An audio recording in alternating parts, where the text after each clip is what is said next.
एंड्रेसिस bed wetting, तो bed wetting क्या होता है, चाइल्डहुड प्रॉब्लम होते हैं जो एडोलसेंस में, जिसमें बच्चा क्या है रात को सोते समय बिस्तर गीला कर देता है, ठीक है।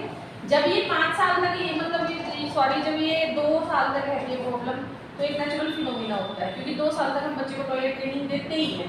लेकिन जब ये 5 या इससे ज़्यादा टाइम तक चली जाती है तो फिर ये एक डिसऑर्डर में काउंट हो जाती है।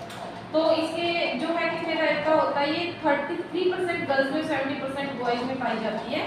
Primary enuresis, child have bladder control, जब ये कब तक होता है, जब तक बच्चे को पता ही नहीं कि ब्लैडर को कैसे कंट्रोल करना है। और सेकेंडरी का है कि बच्चे को पता है कि कंट्रोल हो जाएगा, 1 ईयर हो चुका है एंड गेट दिस डिसऑर्डर, तो फिर वो क्या होता है आपका सेकेंडरी होता है, इसको हम डिसऑर्डर में काउंट करते हैं। ये कोई डिसऑर्डर नहीं होता है, ये डिसऑर्डर होता है नीचे वाला। जेनेटिक फैक्टर, जेनेटिक फैक्टर का मतलब है फैमिली हिस्ट्री में उसके सिबलिंग्स, उसके भाई बहन कोई ऐसा हो जो कि ये प्रॉब्लम से क्या कर रहा हो, सफर कर रहा हो। साइकोलॉजिकल फैक्टर में जैसे पेरेंट्स है जो बच्चे की केयर ना करते हो, बच्चे को डराते धमकाते हो, तो क्या होता है कि बच्चा ये जो है फॉल्टी हैबिट्स का शिकार हो जाता है। डेथ ऑफ पेरेंट्स, पेरेंट्स की डेथ हो जाए, इलनेस ऑफ पेरेंट्स, पेरेंट्स उसके बीमार रहे, तो किसी भी मतलब कंडीशन में जब बच्चा स्ट्रेस का, टेंशन का सामना करता है तो ये बीमारी देखने को मिलेगी। एंजाइटी हो। फिजियोलॉजिकल फैक्टर, जब हम बच्चे को टॉयलेट ट्रेनिंग ही नहीं देते हैं, मीन्स जैसे बच्चे को हम डायपर लगा के छोड़ देते हैं, जब आप उसको सिखाओगे ही नहीं तो उसको क्या पता कैसे ब्लैडर कंट्रोल होगा, ठीक है।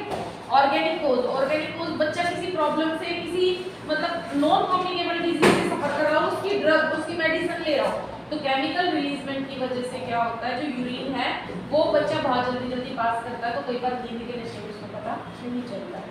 कॉम्प्लिकेशन, यूरिन में इन्फेक्शन हो जाएगा, क्यों, क्योंकि सारा बिस्तर बच्चा गीले बिस्तर पे सोएगा तो हो जाएगा। इंडिविजुअल फील शेम, इंडिविजुअल या जो भी बंदा है उसको शर्म महसूस होगी। Individual wish avoid situation might lead embarrassing, उसे एम्बैरेसिंग लगेगा अगर वो कहीं हार जाएगा, ठीक है। Management, parental counselling, mother father की काउंसलिंग हम लोग करेंगे, पेरेंट्स की काउंसलिंग करेंगे, पेरेंट्स को बताएंगे कि बच्चे को कैसा माहौल आपको देना है, बच्चे को टॉयलेट ट्रेनिंग देंगे और क्या बोलेंगे, toilet training can be delay to 5 year.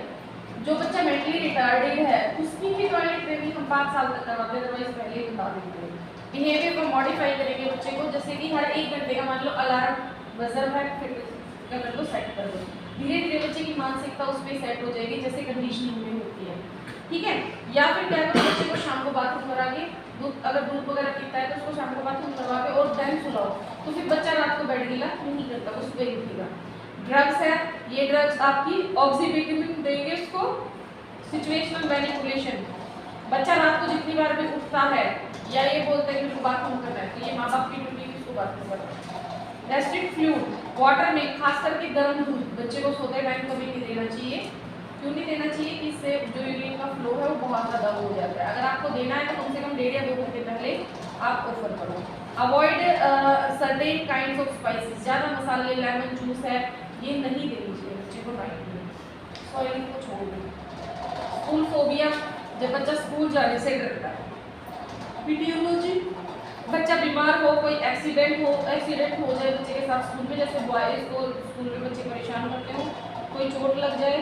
और प्रोटेक्टिंग पेरेंट्स, जब बच्चे क्या उसको जो पेरेंट्स है वो ये बोलते कि नहीं अभी तो ठीक है, अभी तेरे को स्कूल नहीं भेजेंगे, ऐसे नहीं भेजेंगे, वैसे नहीं करेंगे, तो ये तो ओवर प्रोटेक्शन। बच्चा जैसे भी रहता है उसको उसके माहौल में जितनी जल्दी वो एडजस्ट होने के लिए छोड़ देना चाहिए। मैरिटल डिसहार्मोनी, जब फैमिली का रिलेशनशिप अच्छे ना हो, बच्चा बहुत बड़ा हो गया हो, विड्रॉन, बच्चे को बिल्कुल ही फ्री छोड़ दिया, लाइक दैट हमने उसको निगलेक्ट कर दिया है। डोमिनेटिंग मदर्स, जिनको ये होता है कि भाई हाँ मेरे बड़ा का ला दिया ना मुझे तो मार दूंगी, ये वाली जो प्रॉब्लम होती है। कॉमन फीचर इसमें बच्चे को स्कूल के नाम से एंजाइटी, वोमिटिंग, हेडेक, पेन, ऐसे बच्चे बहाना बनाता है। मैनेजमेंट, यहाँ पे काउंसलिंग होगी। बच्चे के मन में जो पढ़ाई होती है उसका डर, उसका फियर है जो हमें निकालना पड़ेगा।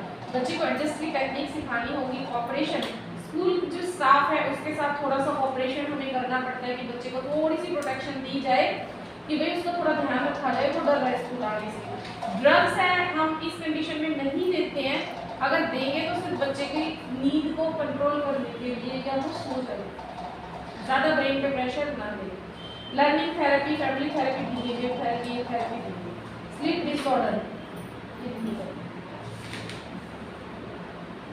ईटिंग डिसऑर्डर, डिसऑर्डर, ये पीडीएम में भी होते हैं ईटिंग डिसऑर्डर। एनोरेक्सिया नर्वोसा इसका पहला पॉइंट है। एनोरेक्सिया नर्वोसा क्या होता है, जब हम अपनी बॉडी के वेट को कम करने के लिए खुद ही अपनी भूख को मार देते हैं या खाना नहीं खाते हैं, एक्सेसिव डाइटिंग करते हैं, तो उसकी वजह से बॉडी में वीकनेस आती है, उसको हम बोलते हैं एनोरेक्सिया नर्वोसा। ठीक है। ए स्ट्रॉन्ग फियर ऑफ, जब हमें ये डर रहता है कि नहीं हमने खाया और हमारा वेट बढ़ा, ठीक है, तो ये फीमेल में देखने को मिलता है, सबसे ज्यादा एनोरेक्सिया नर्वोसा फीमेल में देखने को मिलता है। एंड फीमेल एमनोरिया, और इसकी वजह से क्या होता है, लेडीज में एमनोरिया यानी कि एब्सेंस ऑफ पीरियड ये प्रॉब्लम भी आ जाती है।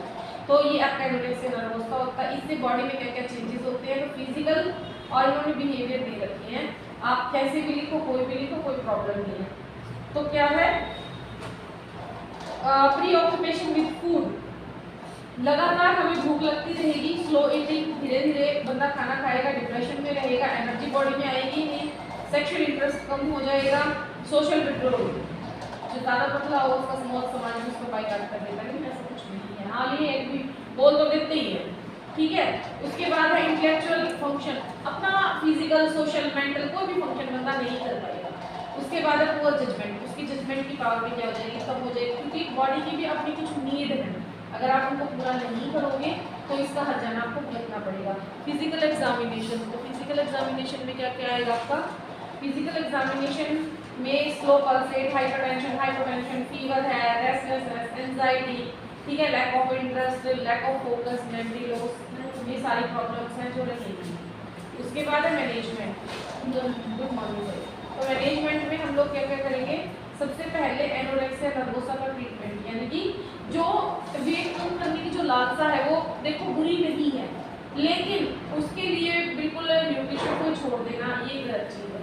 तो यहाँ पे हम लोग सबसे पहले एजुकेशन, एक हेल्दी एजुकेशन है जो पेशेंट को प्रोवाइड करेंगे। हॉस्पिटल में क्या करेंगे, first step during weight restoration, control करना सिखाएंगे वेट, फिर जो fluid retention during stage of refeeding, जो फ्लूइड रिटेंशन हुआ है या जिस चीज़ की कमी हुई है उस कमी को हम लोग क्या करेंगे, रिफिल करेंगे। फुल ऑफ कैलोरी फूड है जो प्रोवाइड करेंगे in indicated tube and prenatal feeding. तो आपका क्या है, अगर बंदा खुद से नहीं खा रहा है तो हम उसको इंट्रावेनस खाना देंगे। कॉम्प्लिकेशन अगर नहीं लेता है तो क्या कंडीशन आएगी, स्टारवेशन, भूखमरी की कंडीशन आ जाएगी, hypotension, hypothermia, circulatory collapse, blood भी तो कभी बनेगा जब कुछ खाओगे तो ऑर्गन कोलैप्स होना शुरू हो जाएंगे।